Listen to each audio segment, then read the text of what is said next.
आपने मुझसे वादा किया था कि अगर मेरी पोजीशन आई तो मैं जो मांगूंगा आप मुझे वो देंगी।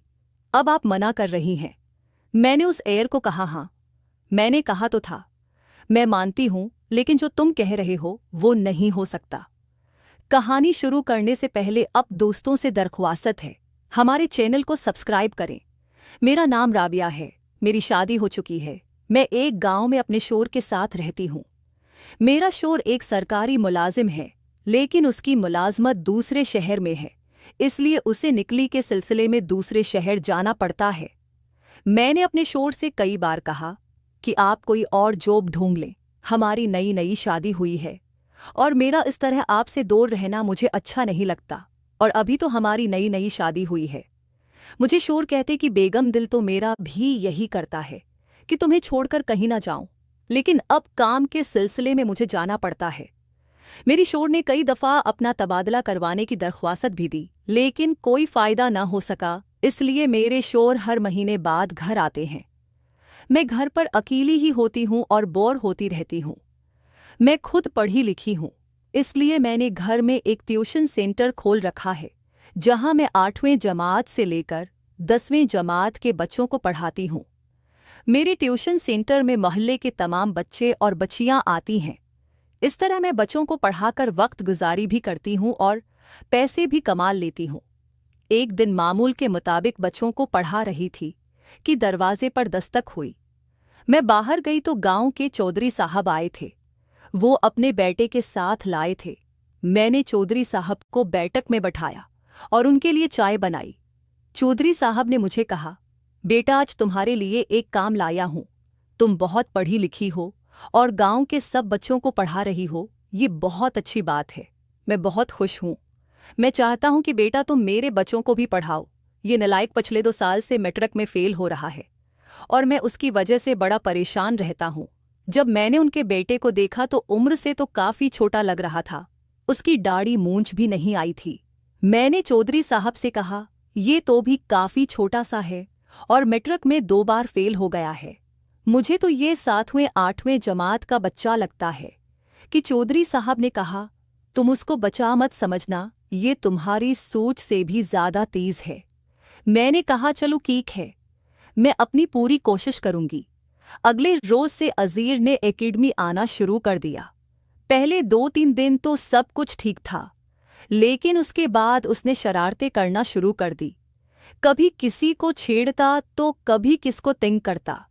उसने 2 हफ्ते के अंदर ही उधम मचा दी। उसने सब की नाक में दमका रखा था, लेकिन दिन बाद दिन उसकी शरारतें बढ़ती ही जा रही थी।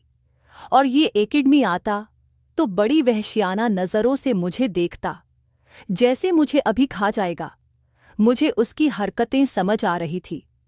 आखिरकार मैंने तिंगाकर फैसला किया कि उसका टाइम चेंज कर दूं। सब बच्चों को मैं 3 से 5 तक पढ़ाती थी। उज़ीर को मैंने 5 से 7 का टाइम दिया। उसने भी मेरी बात मान ली। पहले तो उसने मना किया, लेकिन फिर मैंने उसे कहा, अगर 5 बजे एकेडमी नहीं आ सकते तो कल से एकेडमी मत आना।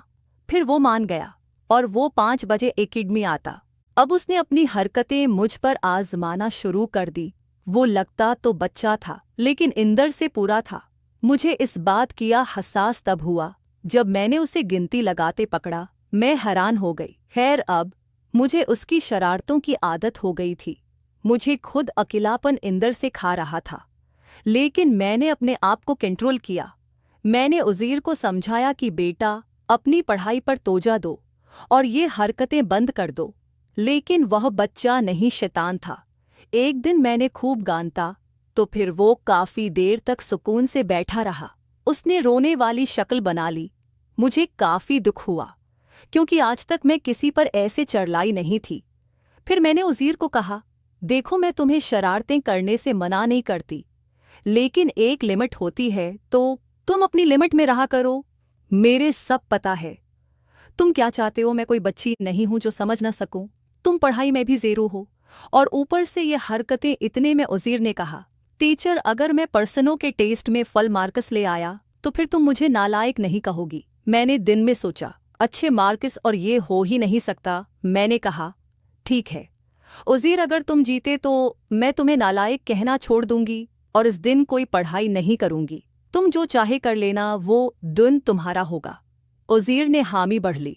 2 दिन तक उसने कोई शरारत न की, पढ़ाई में मगन रहा। मैं देख के हैरान थी, लेकिन मैंने सोचा उसने 2 दिन में किया ही कर लेना है। लेकिन मैं हैरान तब हुई जब एक शाम वो पढ़ने के लिए आया। मैं अपनी कमरों में बैठी टीवी सीरियल देख रही थी। उसने आते साथ मुझे टेस्ट दिखाया और कहने लगा, टीचर, मैंने कहा था ना। मैंने जब टेस्ट देखा तो हैरान हो गई। मैंने कहा, जरूर तुमने चीटिंग की होगी। तो कहने लगा, नहीं टीचर, आप चाहें तो मुझसे सुन भी सकती हैं। मैंने उसे 2-4 सवाल सुने और उसको वाकई ही आता था। हाँ, तेज ने कहा, टीचर, आपने कहा था मैं जो चाहूंगा आप मुझे वो देंगी। मैंने कहा, हाँ बिल्कुल किया चाहिए। तुम्हें जब उज़ीर ने मुझे बताया तो मैंने उज़ीर को कहा, नहीं नहीं, ये नहीं हो सकता। ये तुम कैसी बातें कर रहे हो। इतने में उज़ीर ने टीवी बंद किया और मुझे दीवार के साथ आधा घंटा